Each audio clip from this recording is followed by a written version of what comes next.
The movie kicks off with Alice and her daughter at home, listening to the news of ongoing protests, mentioning the deaths of 3 workers. Alice heads to the washroom and takes a pregnancy test, learning she's pregnant. Suddenly, her husband contacts, and before she may share the news, he sounds frantic, telling her to stay inside and not open the door for anyone. Confused and scared, Alice asks what's happening, but the connection is bad, and the call cuts off. At that moment, her daughter hears a knock at the door and, without hesitation, opens it. A man is standing there. Alice notices the open door, hurries over, and freezes in horror. The man is chewing on her daughter's flesh. The zombie turns toward Alice, and she slams the door shut, holding it with all her might, tears streaming down her face as she cries for help. Over the radio, Alice hears the terrifying news: the dead from a recent protest have come back to life and are attacking the living. The zombie outside keeps banging on the door, but eventually, the noise stops. Trembling, Alice opens the door to find a heavy silence. Heartbroken, she covers her daughter's body. Later, Alice is out on the street, desperately searching parked cars for a set of keys. In her panic, she accidentally sets off a car alarm, drawing the same zombie back toward her. She takes off running, fear driving her forward. Just as the zombie is about to reach her, a car suddenly appears, hitting the creature. A man jumps out and quickly checks if she's hurt or bitten. Alice assures him she's okay. The man introduces himself as Stephen, and while trying to calm her down, he urges her to leave with him immediately. Alice hesitates, wanting to wait for her husband, who works in the city, but Stephen looks grim and says, "There's no city left." 4 months later, we see a woman chained up, screaming in pain, clearly the subject of some twisted experiment. A man forces something under her nose, and she blacks out. When she wakes up, she's still chained and struggles to free herself, but it's no use. Later, a man comes in with food, but she's too sick and throws it up. The next day, he returns and finds the chains broken. The prisoner has escaped. Meanwhile, Alice and Stephen are nervously waiting in their car for Peter, who is fighting zombies in the jungle. Peter finally appears, carrying his sister, who has been bitten. Stephen immediately refuses to let her in, arguing she could turn at any moment and put them all at risk. He hands Peter a gun and gives him a harsh choice: leave her behind or end her life. Peter, heartbroken, takes his sister away and pretends to do the unthinkable. When Peter returns, he gives Stephen the gun, and they drive off, leaving his sister behind, still alive but changed. The scene shifts to 3 men, Rooker, Ben, and Hulk, searching the jungle for the escaped prisoner. Rooker spots a zombie charging at them and takes it down quickly. Another man arrives with a torn piece of the woman's shirt, showing where he found it, and leads them that way. Rooker, suspicious, starts interrogating Ben about the escape. Ben claims the chains were already broken when he arrived, but Rooker isn't buying it and suspects he had a hand in her getting away. As their conversation gets heated, a zombie tied to a tree nearby starts to scream. Ben recognizes it as a former colleague and asks how he ended up like this. Certain of Ben's role in the woman's escape, Rooker demands the truth. When Ben refuses to confess, Rooker chops off his leg and throws it to the zombie. Ben screams in agony, and under the torture, finally breaks down. He admits he helped the woman escape but insists he doesn't know where she went. Ignoring Ben's pleas for mercy, Rooker orders Hulk to finish him off. Hulk brutally smashes his skull with a bat. Back with Alice, she wakes up in the car to the sound of an argument between Stephen and Peter. Peter is frustrated, questioning why they keep moving without a plan.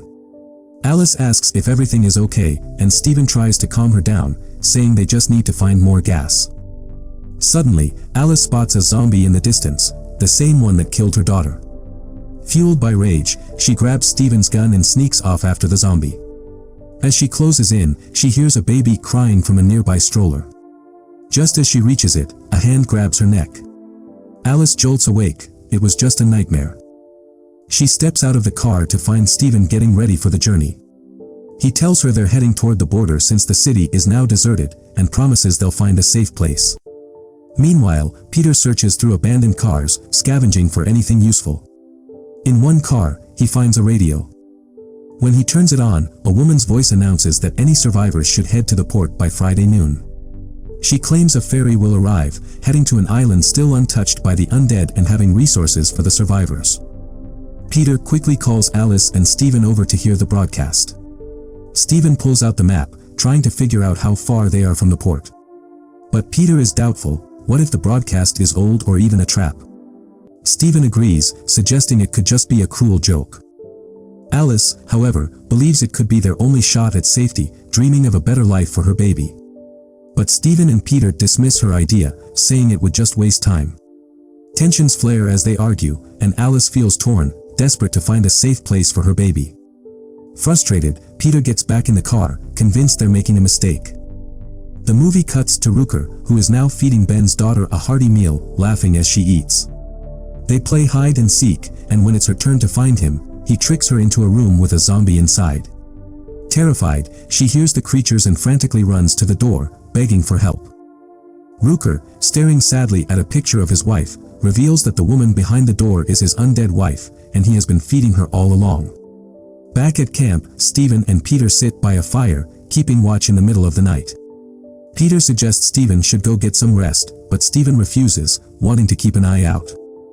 As they talk, Peter confesses that his sister's death, he felt a strange sense of relief, like he no longer has anyone left to lose, realizing he failed his promise to his late mother. Stephen encourages him to get some sleep, but Peter insists on staying on guard, and Stephen eventually gives in and goes to rest. The next morning, Stephen wakes up to find Peter missing. He and Alice search frantically and soon discover Peter hanging from a tree, now a zombie. Heartbroken, Stephen shoots him to end his suffering. As they continue their journey, Stephen tries to comfort Alice, urging her to let go of the past and promising they'll be okay if they stick together. Meanwhile, Rooker continues his hunt for the escaped prisoner and arrives at an old building, believing she's hiding there. He calls out, claiming he won't hurt her if she comes out, but she stays hidden. When she finally makes a break for it, Rooker spots her and gives chase, but a zombie attacks him. He manages to kill it and gets into his car. The prisoner tries to run away but stops after finding her struggles useless. Rooker shows her a rope and directs her to get inside car quietly. Back on the road, Alice wakes from another nightmare and asks Stephen to pull over. She vomits, and he checks if she's okay. After she reassures him, they check the map and share a tender moment, where Stephen admits he's loved her since they met. Just as they're enjoying this moment, a zombie suddenly attacks, biting Stephen's hand. Terrified, he jumps out of the car. With no other choice, Alice knocks him out and cuts off his hand to stop the infection, then cauterizes the wound. Alice rushes Stephen to a hospital, but his condition worsens. She lays him down and searches for medicine. As she finds what she needs and heads back, a zombie attacks her. She fights it off bravely, killing it. Alice returns to Stephen with the medicine, hoping it will help, but he only gets worse. Realizing he might not make it, Stephen urges Alice to leave him behind and save herself, but she refuses. Determined to keep going, Alice tries to connect to the radio, hoping for help. A flicker of hope comes when a girl responds, asking how many of them there are. Alice quickly begins preparing the car, gathering gas from abandoned vehicles. Meanwhile, Rooker, with the prisoner in tow, reveals he plans to use her to find a cure for his wife, who's become a zombie. Suddenly, the prisoner grabs the steering wheel and jumps out of the car. Rooker catches up to her and threatens to kill her, but Alice shows up just in time, pointing a gun at him and demanding he let the girl go. Rooker warns Alice that his people will hunt her down for helping the prisoner, but she fires, hitting him in the neck, and she and the girl make a quick escape. Back at the hospital, they return to Stephen, whose condition has worsened. Alice pleads with him to hold on, and he reassures her that he will.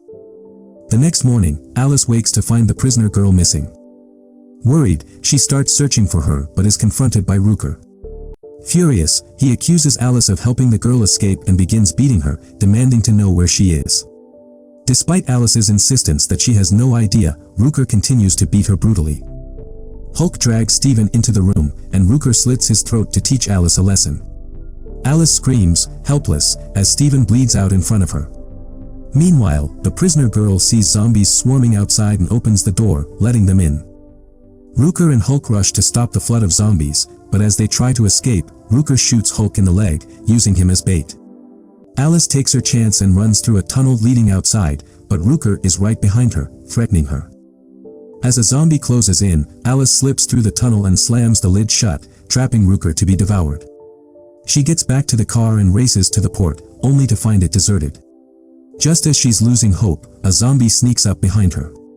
Alice gets ready to jump into the water, but gunshots ring out. She turns to see 3 men approaching and laughing at her. They grab her, pull her by the hair, and lock her inside a chopper. The movie ends, leaving Alice's fate hanging in the balance.